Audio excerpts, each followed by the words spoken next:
दोस्तों नमस्कार, मैं एडवोकेट प्रमोद कुमार फिर एक बार मुखातिब हूं आपके बीच एक कानूनी रिमेडी को लेकर। आप देख रहे हैं लॉयर एनसीआर, जहां पर सुप्रीम कोर्ट और माननीय हाई कोर्ट के जजमेंट को लेकर आपके बीच आता हूं। कानूनी रूप से आपको कानूनी रिमेडी बताता हूं कि कैसे आप केस को विन कर सकते हैं, कैसे आप जीत सकते हैं और जीतने के क्या क्या तरीके हो सकते हैं। और जो लेटेस्ट जजमेंट है या माननीय सुप्रीम कोर्ट की जो गाइडलाइन है या अलग अलग हाई कोर्ट्स की जो गाइडलाइन है, आपके केस से जुड़े हुए उन मुद्दों को लेकर आपके बीच में हमेशा मुखातिब होता हूं। और इसीलिए मैं आप लोगों से एक बार फिर से दरखास्त करूं कि अगर आप नए हैं मेरे इस चैनल पर तो आप बेल आइकन को प्रेस करें, आप लाइक करें, आप सब्सक्राइब करें और जो नोटिफिकेशन आइकन है आप देख सकते हैं आपके नीचे राइट में दिख रहा होगा, उसको प्रेस करें ताकि जो भी मैं वीडियो लेकर आपके बीच आऊं उसका नोटिफिकेशन आपके मोबाइल स्क्रीन पर मिल सके और आप इससे जानकारी ले सकें, आप इसे सीख सकें, आप जान सके। दोस्तों आज इस वीडियो में 498A के रिगार्डिंग एक लेटेस्ट जजमेंट आप लोगों से डिस्कस करने जा रहा हूं। जो वीडियो है बहुत इंपॉर्टेंट होने वाला है, इसलिए बिल्कुल स्किप नहीं करेंगे, आखिरी तक सुनेंगे। दोस्तों इस केस में 498A पूरे तरीके से खत्म कर दिया गया।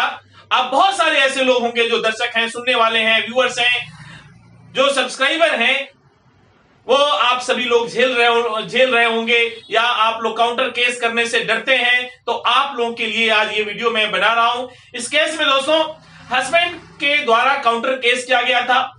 काउंटर केस का जो फायदा है वो 482 जब हाई कोर्ट में क्वेश्चन के लिए गए तो वहां पर हस्बैंड और हस्बैंड के फैमिली को मिला। इस केस में क्या है कि अब आप जरा बताइए, आप सोचिए, चाहे गलती किसी भी ने भी किया हो, चाहे वाइफ पक्ष का गलती हो या हस्बैंड पक्ष का हो, अगर कोई फैब्रिकेटेड कंप्लेन की जाती है, फैब्रिकेटेड चीजें दिखाई जाती है, कुक्ड स्टोरी दिखाई जाती है, मैन्युफैक्चरिंग स्टोरी दिखाई जाती है, मैन्युफैक्चर्ड स्टोरी दिखाई जाती है, तो कहीं ना कहीं गलतियां होती है और उसी गलती को पकड़ करके आप जो है कोर्ट करके हाई कोर्ट में आप फैक्ट के बेसिस पे जा सकते हैं और आप अपना जो केस एफआईआर है उसको आप क्वेश करा सकते हैं दोस्तों। और इस केस में भी ऐसा ही हुआ। लेकिन क्या है, एक सच्चाई, एक फैक्ट है कि हस्बैंड जो है पक्ष का सोचने का नजरिया बिल्कुल अलग होता है कि हमारे लिए कोई कानून नहीं है, हमारे लिए कोई रिमेडी नहीं है, हम तो फंस गए, बर्बाद हो गए, ये हो गए, वो हो गए। कुछ नहीं हुए। आपको पता है कि केस गलत है, आपको पता है आपको फंसाया गया है, आपको पता है कि कुक्ड स्टोरी बनाई गई है, तो आपको जिम्मेदारी के साथ आपको लड़ना है, जिम्मेदारी के साथ आपको हंस हंस के लड़ना है। आपको ऐसा फील करना है कि आपके साथ कुछ हुआ ही नहीं है, क्योंकि आप सही हैं और फंसाने वाले जो लोग होंगे वो एक दिन खुद फंसेंगे। मेरा प्रॉमिस है आपसे, अगर ये केस मैं देख रहा हूंगा तो निश्चित रूप से मैं आपको गारंटी के साथ कह सकता हूं कि ऐसे झूठे केस करने वालों को एक दिन सबक सिखा के रहता हूं। दोस्तों आप अपनी तरफ से कोई स्टेप लेते ही नहीं है।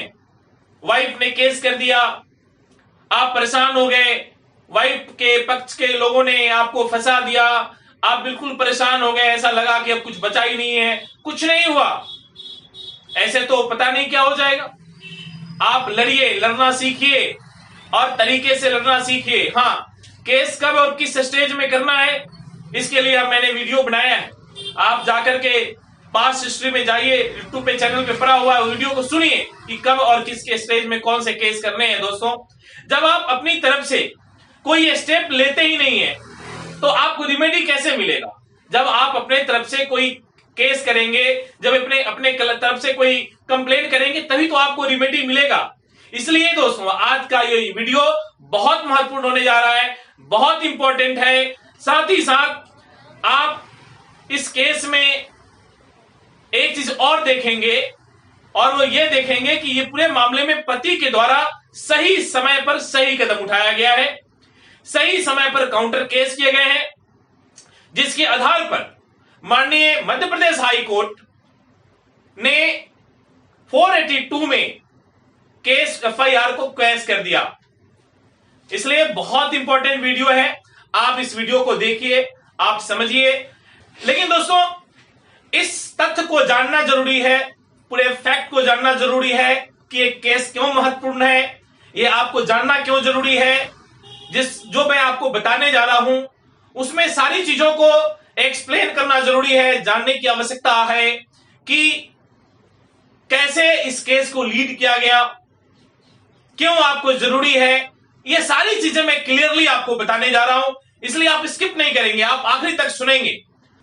लड़की ने अपने भाई के साथ जाकर पुलिस में कंप्लेन किया। उसके ने बताया कि 2016 में लड़की मतलब हस्बैंड वाइफ की शादी हुई। शादी में 15 लाख रुपए जो है वो दहेज में दिए गए थे और 15 लाख रुपए कैश दिए गए।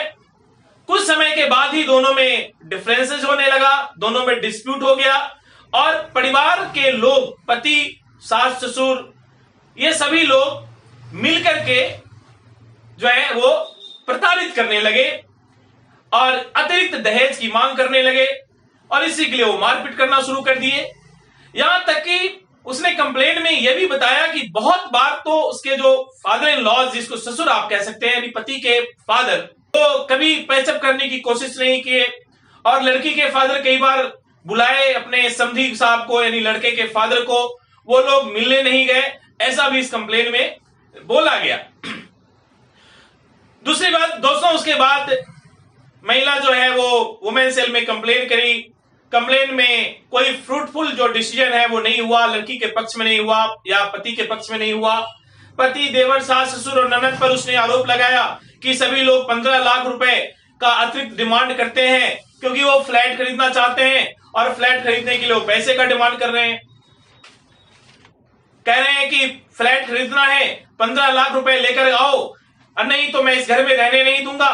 और जब मैं मांग पूरी नहीं कर पाई, मेरे परिवार के लोग 15 लाख रुपए फ्लैट के लिए नहीं दे पाए, तो उन लोगों ने मुझे धक्का मार के घर से निकाल दिया, मेरे सारे सामान बाहर फेंक दिए गए और मुझे मारपीट करके घर से निकाल दिया गया। ये उसने, लड़की ने अपने कंप्लेन में लिखा और ये सब कहते हुए ये भी कहा कि हमारे ऊपर एक फैब्रिकेटेड केस एफआईआर करा दी गई है, सुरक्षा का खतरा है। ये वाइफ की तरफ से कंप्लेन दिया गया। अब दोस्तों, पति का पक्ष भी जानना जरूरी है। पति ने 482 में जब हाई कोर्ट में क्वेश्चनिंग के लिए जब गया पति, तो पति ने भी अपना पक्ष रखा। जो हस्बैंड के एडवोकेट साहब थे, लॉयर काउंसिल जिसको आप कह सकते हैं, उन्होंने क्वेश्चनिंग एप्लीकेशन में कहा कि पति जो है वो एक एफआईआर किया, पति के जो फादर हैं उन्होंने एक एफआईआर किया हुआ है। पूरे तरीके से ये जो एफआईआर हुआ है उसी एफआईआर का काउंटर ब्लास्ट है, बदले की भावना में लिया गया, कराया गया ये एफआईआर है, फैब्रिकेटेड है, मैन्युफैक्चर्ड है, ये कुक्ड स्टोरी है, फेरिबलस है। ये सारी चीजें जो एडवोकेट साहब थे पति के, उन्होंने कोर्ट को बताया। ये पूरे तरीके से हरास करने का एक सफल प्रयास किया गया है। साथ ही साथ वकील साहब ने यह भी बताया कि ये जो लेडी है, पत्नी है, ये बहुत लड़ाकू टाइप की है, ये हमेशा घर में मारपीट, झगड़ा, झंझट पर उतारू रहती है, किसी का सम्मान नहीं करती, किसी का रेस्पेक्ट नहीं करती और ये सारी कहानी कुक्ट बनाई गई है। साथ ही स्टार्टिंग से पत्नी का जो एटीट्यूड है वो पति के प्रति समर्पित नहीं है, पति के परिवार के प्रति समर्पित नहीं है, जो सोशल कॉज है उसको मेंटेन नहीं करती। ये सारे तथ्य जो है पति के वकील साहब, हस्बैंड के वकील साहब ने सारी बातें कोर्ट को कहा। इस संबंध में पति ने एसपी साहब को एक कंप्लेन दिया था अपनी पत्नी के खिलाफ, डीएम साहब को एक कंप्लेन दिया था अपने पत्नी के खिलाफ। साथ ही पति ने 13A में कंटेस्टेड डाइवोर्स भी फाइल किया हुआ है, जो कि पेंडिंग है। ये सारी चीजें एफआईआर करने से पहले, लड़की का जो एफआईआर हुआ उससे पहले वो फाइल किया हुआ है। साथ ही पति के पिता ने हस्बैंड के फादर यानी जो ससुर साहब हैं, उन्होंने भी एक कंप्लेन किया हुआ है अपने बहू के खिलाफ, बहू के परिवार के खिलाफ। तो ननद पर जो इल्जाम लड़की ने लगाई थी कि भाई, उसमें भी इल्जाम लगाई थी 498A में, तो उस पर भी वकील साहब ने कहा कि ननद की शादी हो गई है, जो लड़के जो हस्बैंड का बहन है, जो हस्बैंड की बहन है, उनकी शादी हो गई है, वो अपने ससुराल रहती है, इस केस से कोई लेना देना नहीं है और ये शादी से पहले ननद की शादी हो चुकी है। तो ये सारे जो एलिगेशन है वो जनरल इन नेचर है और इसको पूरे तरीके से क्वेश कर दिया जाना चाहिए। हस्बैंड के वकील साहब ने कोर्ट से दरखास्त किया, प्रेयर किया। अब दोस्तों, कोर्ट ने दोनों ही पक्षों को सुना बारीकी से, सारे फैक्ट को ध्यान में रखा जो कि रिकॉर्ड में था, जो फैक्ट को, उस फैक्ट को कोर्ट ने कंसीडर किया, दोनों ही पक्षों के रिकॉर्ड को देखा और तब कोर्ट ने ऑब्जर्व किया, माननीय मध्य प्रदेश हाई कोर्ट ने माना कि यह तो कंफर्म है कि पति के तरफ से डीएम साहब और एसपी साहब को पहले कंप्लेन दिया गया है। यह भी कंफर्म है कि पति के फादर की तरफ से जो कंप्लेन दिया गया है वो इस एफआईआर से पहले दिया गया है और यह भी कंफर्म है कि दोनों पक्षकारों के बीच समझौता होने की बात भी हुई थी, समझौता हो भी गया था।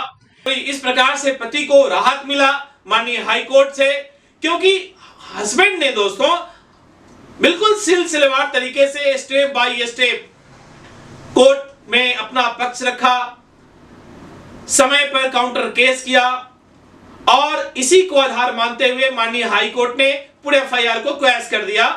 दोस्तों इस जजमेंट का लिंक मैं डिस्क्रिप्शन बॉक्स में दे रहा हूं, आप वहां से डाउनलोड कर सकते हैं, अपने केस में इस्तेमाल कर सकते हैं। बहुत ही बेहतरीन जजमेंट है और मुझे लगता है अमूमन जितने भी लोग सुन रहे हैं आप सभी को काम आने वाला है, आप अपने केस में इसका इस्तेमाल कर सकते हैं। दोस्तों फिर मिलेंगे एक नए जजमेंट, एक नए कानूनी प्रक्रिया को लेकर के, नए एक रिमेडी को लेकर के। आपने अब तक अगर सब्सक्राइब नहीं किया है, आप इस चैनल पर नए हैं तो आप इस चैनल को सब्सक्राइब कर दें, लाइक कर दें और ये वीडियो कैसा लगा दोस्तों ये भी अपने कमेंट बॉक्स में लिखें ताकि मेरा हौसला अफजाई हो सके और जो मैं समय निकालकर आपके बीच आता हूं, आपको कानूनी रिमेडी बताता हूं, ये जो है सफल हो और आप इसका फायदा उठा सके। मैं आज इस वीडियो को ही समाप्त करता हूं, तब तक के लिए आप सबको सुनने के लिए शुक्रिया। जय हिंद।